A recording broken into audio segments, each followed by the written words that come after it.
Romance பக்கங்கள். Hi friends, இது மாலிகாவின் கேளுங்க கதை கேளுங்க. மானஸ் எழுதிய ஒரு கூட்டு பறவைகள், அத்தியாயம் 88. திருமண நாள் நெருங்கிக் கொண்டிருந்தது. அஸ்விதாவும் நிதிஷும் ஊருக்கு கிளம்ப தயாரானார்கள். என்னங்க? மாதேஷின் முதுகை சுரண்டினாள் நந்தினி. என்ன என்றான் கடுப்பாக. என்னன்னு உங்களுக்கு தெரியாதா? நான் தான் வேண்டாம்னு சொல்லிட்டேன்ல. வேணும்னா 3 நாள் முன்னாடியே கூட்டிகிட்டு போகிறேன். எனக்கு பத்தாதுங்க, ப்ளீஸ். பல்லை கடித்து தன் கோபத்தை கட்டுப்படுத்தினான் மாதேஷ். அத்தை, நீங்களும் வரீங்க இல்லை என்றவாறே வந்தாள் அஸ்விதா. இல்லடா, அவள் வரலையாம். நீங்கள் மட்டும் போயிட்டு வாங்க, நாங்கள் அப்புறமா சேர்ந்து வரோம். சரி மாமா. நந்தினி அவனை முறைத்தாள். My mummy? Yes my son, கடுப்போடு கேட்டாள். நேற்று வரைக்கும் வரேன்னு சொல்லிட்டு இன்னைக்கு என்ன டெசிஷன் சேஞ்ச்? அது ஒன்றும் இல்லைடா, கிளம்புற நேரத்தில் தான் உன் மம்மிக்கு நான் தனியாக இருப்பேன், அவள் இல்லாமல் கஷ்டப்படுவேன்னு ஞாபகம் வந்தது போல, அதுதான் வரலன்னு சொல்லிட்டா. நந்தினியை ஒரு பார்வை பார்த்துவிட்டு நிதிஷிடம் கூறினான் மாதேஷ். இந்த வயசான காலத்தில் இவங்களுக்கு இந்த ரொமான்ஸ் எல்லாம் தேவையா? நீ வாசுவி, கிளம்பலாம். சும்மா இரு நிதி, இதெல்லாம் எவ்வளவு அழகு தெரியுமா? அவனிடம் கடிந்து கொண்டவள், ஓகே மாமா, நாங்கள் கிளம்புறோம் என்றாள். விழி விரித்து இமைக்காமல் தன் கனவையே பார்த்து கொண்டிருந்த நந்தினி சட்டென்று தன்னிலை அடைந்து, சரிடா, பத்திரம், உடம்பை பார்த்துக்கோ என்றாள். சரி அத்தை, இதை நீங்கள் சொல்லணுமா என்ன? இவன் தான் கூடவே இருக்க போறானே. அப்படி சொல்லு என் செல்லம், அப்புறம் அதை விட எனக்கு வேற என்ன வேலை? ஓஹோ, சார் இந்த வேலைக்கு மட்டும்தான் போறீங்களோ? அஸ்வி, ஓ அண்ணன் கிட்ட இந்த வார்த்தையை போட்டு கொடுடி. அவன்கிட்ட சொன்னால் ஒரு பிரயோஜனமும் இல்லை அத்தை. ஐயோ, என் மாப்பிள்ளைக்கு என் தங்கச்சி மேலே எவ்வளோ பாசம் அப்படின்னு புல்லரிச்சு போயிடுவான். 2 பேரும் ஒருத்தர் அப்படியே விட்டு கொடுத்துட்டாலும் என்று நொடித்து கொண்டாள்.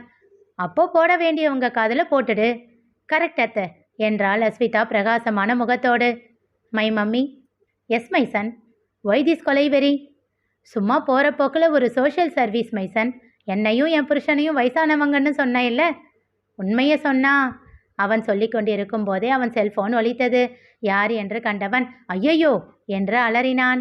அப்படி யார் என்று எட்டி பார்த்த அஸ்விதா வாயை பொத்தி சிரிக்க தொடங்கினாள். அவனிடம் இருந்து அவசரமாக போனை பறித்து அழைப்பை ஏற்றாள். ஹாய் மிருனா. இருவருக்கும் கிட்டத்தட்ட ஒரே வயது என்பதால் பெயர் சொல்லி அழைத்து கொள்ளலாம் என்று இருவரும் உடன்படிக்கை செய்து வைத்திருந்தனர். ஹாய் அஸ்வி, என்ன ஃபோனை நீ எடுக்கிற? உன் வீட்டுக்காரர் எங்க? இதோ என் பக்கத்தில் தான் இருக்காரு. அது சரி, தெரிஞ்ச விஷயத்தை கேட்குறேன் பாரு, சிரித்து விட்டாள் அஸ்விதா. அதை பற்றி தான் உன்கிட்ட ஒன்று சொல்லணும்னு நினச்சேன். என்ன விஷயம் அஸ்வி? நிதிஷ் அவளை பாவமாக பார்த்தான். நாக்கை கடித்து தலையை ஆட்டி, மாட்டினியா என்பதை போல் ஜாடை காட்டிவிட்டு, மிருனா, உன் அண்ணன் என்ன சொன்னான் தெரியுமா என்றாள். என்ன சொன்னாரு? இரு, ஒரு நிமிஷம், ஸ்பீக்கரில் போடுறேன் என்று விட்டு ஸ்பீக்கரில் போட்டாள். ஊருக்கு வர்றது உங்கள் கல்யாணத்துக்கு வேலை செய்கிறதுக்காக இல்லையாம். அங்கே வேலை செய்கிறதுக்கு என்ன ஆளா இல்லை?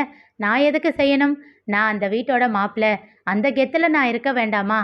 ஏதோ நீ அங்கே போகிறதுனால வேற வழி இல்லாமல் உன்னை பார்த்துக்க மட்டும்தான் வரேன் அப்படின்னு சொல்கிறான்.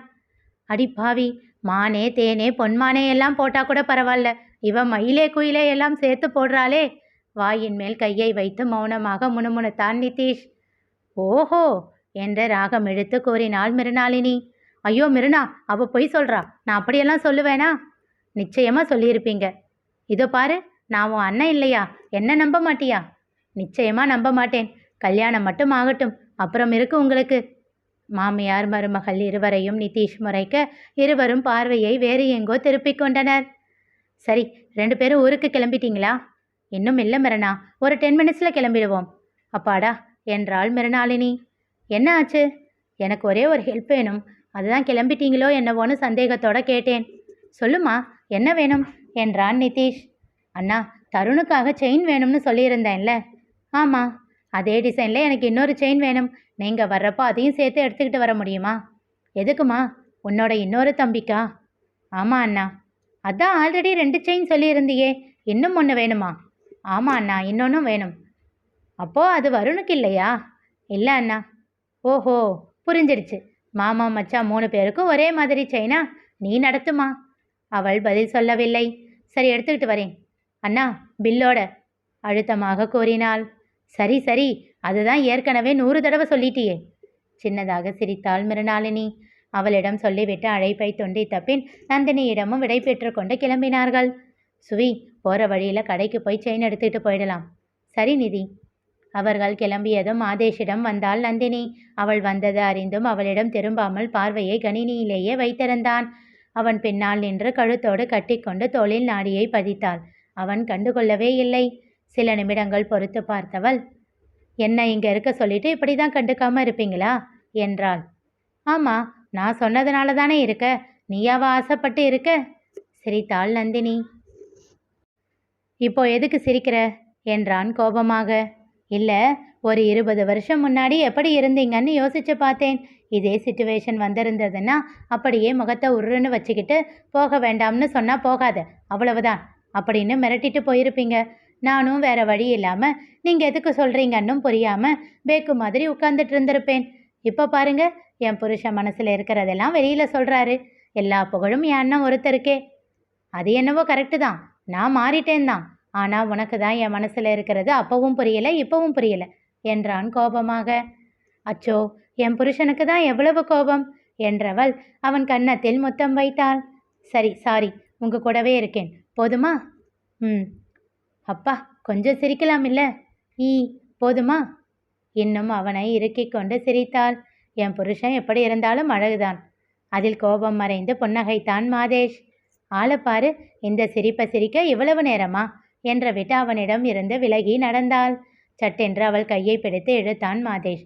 தடுமாறி அவன் அருகிலேயே அமர்ந்தவள், என்னங்க, என்ன பண்ணுறீங்க? நம்ம பையன் சொல்கிறப்போ கோபம் வந்தாலும் அதுதான் நிஜம். நமக்கு வயசாயிடுச்சு. ஏய், வயசுன்றது உடம்புக்கு மட்டும்தான், மனசுக்கும் காதலுக்கும் இல்லை. அவள் மூக்கை பிடித்து ஆட்டியபடி கூறினான். கொஞ்ச நேரம் என் பக்கத்திலேயே இருடி. வீட்டில் என்ன வேலையா இருக்கு? எல்லா வேலைக்கும் தான் ஆள் போட்டு வச்சிருக்கேனே, எதுக்கு? அஸ்வி எந்த டென்ஷனும் இல்லாமல் பிஸ்னஸில் கான்சென்ட்ரேட் பண்ணுறதுக்கும் நீ என் கூடவே இருக்கணுன்றதுக்காகத்தானே. அவன் கூறுவதை ரசித்து பார்த்து கொண்டிருந்தாள் நந்தினி.